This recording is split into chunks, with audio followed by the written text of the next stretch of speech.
তো সকাল সকাল বেরিয়ে পড়েছি চুল কাটার জন্য। চুলটা অনেক বড় হয়েছে, তো কাটতে যেতে হবে। শুভকে কল করলাম, শুভ বললো যাবে। তো শুভ গাড়ি নিয়ে আসছে। শুভ এখানে দেখি শুভ দাঁড়িয়ে আছে গাড়ি নিয়ে।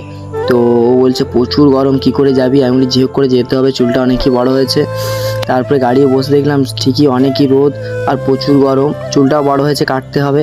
আর সকাল সকাল যেতে হবে, তার কারণ হচ্ছে ওখানে অনেক ভিড় থাকে। তো এটা হচ্ছে আমাদের গ্রামের রাস্তা। রাস্তাটার চার সাইডে একটু গাছপালা আছে বলে তবু একটু ঠান্ডা ঠান্ডা মনে হচ্ছে। আর আমরাও বেরিয়েছি অনেকটাই সকালে। তো এদিকে যাচ্ছি, এটা হচ্ছে আমাদের হাট। হাটে প্রচুর কম দামে সবজি পাওয়া যায়, তোমরা যদি কেউ চাইলে আসতে পারো। এখানে এসে দেখি চুল কাটা স্টার্ট হয়ে গেছে। এখানে আমার চুলটা তারপরে বসে কেটে নিলাম টুক করে। তারপরে আসার সময় এখানে কি রোদ দেখো, পুরো মাথার উপরে সূর্য কি তাপ। তবুও আমরা যাই হোক করে এসলাম, এসে এই ছায়াটা একটু দাঁড়িয়েছি। যা হোক করে দাঁড়িয়ে যাওয়ার পর একটু জল খেলাম, জলটা খেতে মনে হচ্ছে একটু আরাম পাওয়া গেল। তো গাইস এই ভিডিওটা এখানে স্টপ করলাম, দেখা হবে আবার নেক্সট ভিডিওতে।